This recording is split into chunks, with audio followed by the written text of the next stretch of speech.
When we are talking about resilience of the cities, is to be prepared for the future. We see that there's coming trends like decarbonization, digitalization, and the cities is the right place to test solutions. Also, normally around the city, you have many stakeholders from the private, from the public sector, that if you enforce them to collaborate in the right way with the mission of decarbonization, you create the green element to implement this change. And when we talk about resilience, it's not just about implementing new technologies. It's also about implementing new governance, new types of collaboration, and that's what we try to enforce. We have a community of over 1,000 organizations for public and private sector, and we enforce them to collaborate. How we are doing that collaboration? Basically, we promote innovation projects to test and pilot solutions in a fast way, in an agile way. Also, we support students, master students, PhD, and to create the talent that will be needed for the future.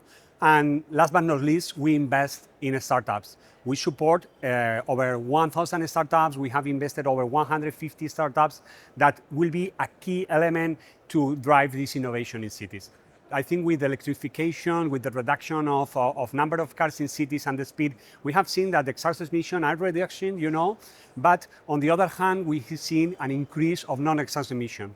What we have been is researching together with experts from Transport for London and for the academia about what are today, the modeling of the exhaust emissions and how to mitigate these actions, and to also create awareness across the mobility sector and in cities, how the mitigation and the actions that cities could take in order to mitigate this issue. There's a lot of research to be done, but on the other hand, if we find solutions, with EIT Urban Mobility, we are able to test this solution. What we say is that, for example, we have startups that they develop solutions to collect, some of these particles from the brake systems, and we experimented with them in cities. And with that, we try to replicate the solution faster to go to market.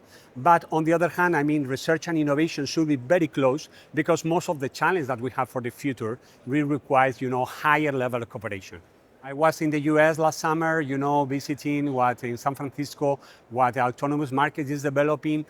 Today we have seen that the technology is ready to be a scale.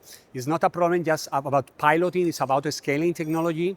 And we see that in the autonomous mobility is a great opportunity to improve the sustainable mobility transport. When we say that, I think as EIT Urban Mobility, we believe that transport system in cities could integrate autonomous mobility. I'm speaking about level 3, level 4 and so level 5 of autonomous mobility, fully autonomous. But this should be really make on an integration with the existing public transport system.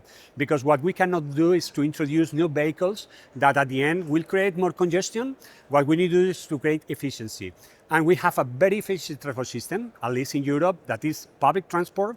And we can optimizing this with autonomous mobility, we can improve efficiency, we can improve cost, and on the other hand, we are tackling one of the problems that we have today in Europe is the lack of drivers.